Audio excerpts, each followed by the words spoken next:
Hi guys, and welcome back to the channel. My name is Tommy, and today we're going to continue the series of videos in which I talk about the aspects I learned at the university and the things that changed my mind and my perspective in terms of nutrition. So before we start, make sure to subscribe to the channel to get notified every time I upload a new video. And follow me as well on other platforms such as Gab and Odyssey. Thank you.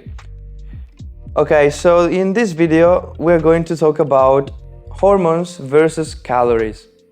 The difference is significant, and many people only talk about calories because calories are the dogma of nutrition.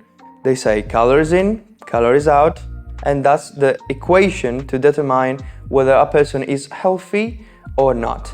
But I think that has to change, because in that equation there is something missing. The hormones.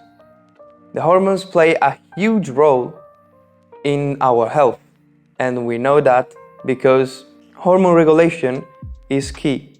The thing is that when you only count calories and you don't pay attention to your hormones, you're committing a mistake, because that simple equation is too simple and it has a lot more variables in reality, and some complications can occur when you only focus on calories, because maybe you are creating a deficit but you are not losing weight and you don't know why, because they told you that that equation is perfect and it's not.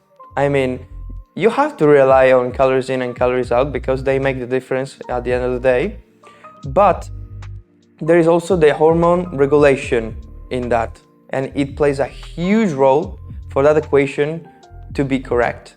If you fix your hormones, then that equation will work. So to make it clear, that equation of calories in, calories out works perfectly if your hormones are good. If they don't, that equation may differ a lot. And why is that? Why hormones affect calories? What I want you to see is that the calories we eat, the food we eat, the quality of the food we eat, can directly affect our hormone regulation. Because some foods are pro-inflammatory and some are anti-inflammatory. They differ a lot, okay? And with that, we will end up with a different output with the same calories. I want you to view food not only as calories, but food as information. Information that the body uses to process and create new things. It's an input. Then the body processes those inputs and creates an output. It's not only calories. There's much more information we're giving to our body when we eat. So food quality can affect hormones, but hormones too can affect the food choices we do at the table. So for example, if my ghrelin is high, I will feel more hungry. Why? Because ghrelin is the hungry hormone. On the other hand, if we are well balanced, our leptin levels are going to be optimal and we will feel satiety after every meal. And then we have other hormones such as insulin and glucagon. They're very important when regulating the blood glucose levels, and they are affected by what we eat. If, for example, we have a typical diet high in carbohydrates, we will trigger insulin more frequently, and that will lead us to some changes in our body that are prevalent to what insulin does, which is anabolism, creation of tissues, growth. On the other hand, if we have a low-carb diet in which carbohydrates are not very high, we will trigger less insulin, and if we don't eat as much frequent during the day, we will trigger glucagon, which is the opposite hormone to insulin. It raises glucose levels and it promotes the catabolic state in which we degrade tissues, for example, fat tissues. And then also we have the sexual hormones that are affected by the diet we eat. For example, there are some foods that boost our testosterone and others that have more estrogens, which are feminine hormones, such as the soy. This regulation is very important for us because if we have a good regulation, we can get that equation, that calories in, calories out, and it will work every time.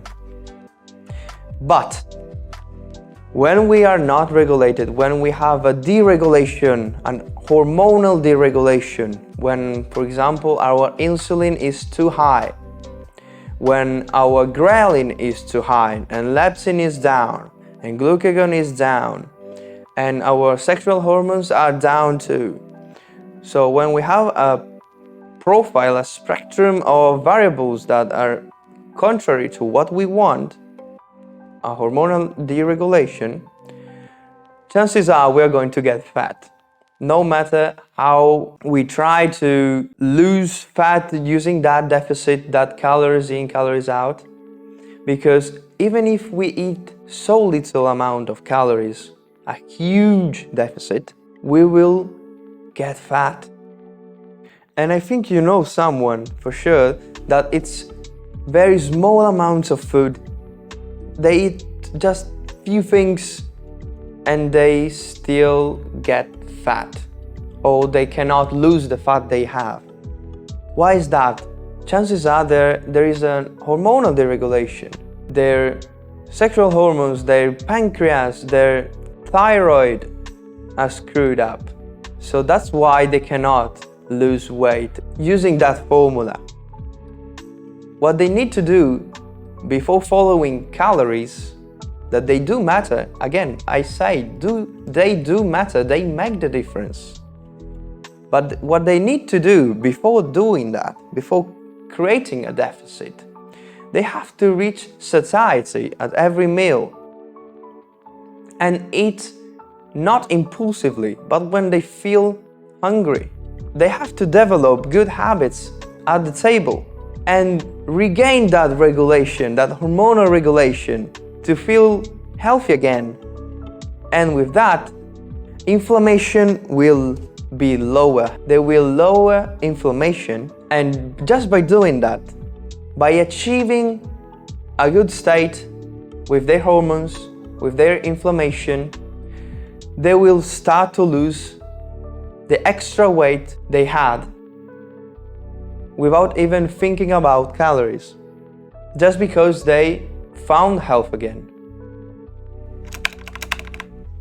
So to recap, hormones and calories, they have a double connection because hormones affect calories and calories can affect hormones.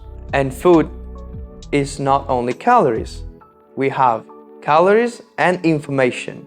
Information is what triggers hormones, and hormones will change our behavior at the table for the calories we ingest. And inflammation has to do with that as well. So that's it for this video. I hope you enjoyed. Subscribe to this channel to get notified when I upload a new video. New videos are coming soon.